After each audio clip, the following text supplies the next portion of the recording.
Kumusta sa lahat, mahal na mga tagasunod, narito ako muli kasama ang isang nakasisilaw na video ni na Engin Ecurek at Tug Babuyak Ustan, na tinatanggap ko sa aking channel.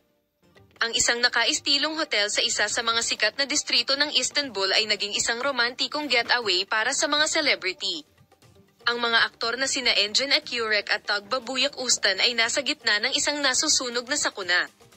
Nang tumunog ang alarma ng sunog sa lobby ng hotel sa hating gabi, ang mga sikat na aktor sa mga bisita ay mabilis na itinuro sa isang ligtas na lugar ng mga kawani ng hotel.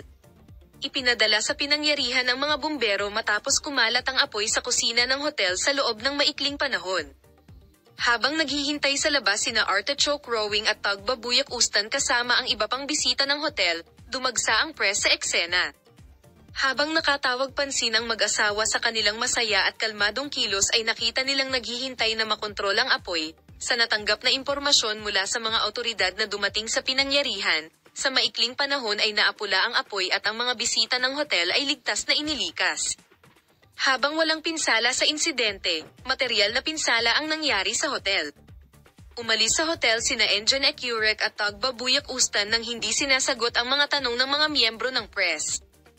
Gayunpaman, ang mag-asawa ay nagsuporta sa isa't isa habang papalabas ng hotel at ipinakita na mas malakas silang malampasan ang mga ganoong problemang sitwasyon ng magkasama. Pagkatapos ng insidente, maraming mensahe ang naipublish sa social media tungkol sa maalab na mga sandali na naranasan ni na Engin Ecurek at Tug Babuyak Ustan.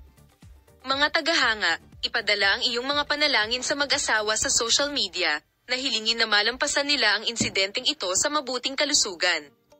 Inilathala, bagamat ang hindi inaasahang pangyayaring ito ay naging dahilan upang hindi malilimutan ang romantikong paglayag ni na Engin Ecurek at Tug Babuyak Ustan, ang mga masalimuot na alaala na magkasama sila ay naging isang pinag-uusapang punto. Salamat sa inyong lahat sa panonood ng aking video. See you in new videos and posts.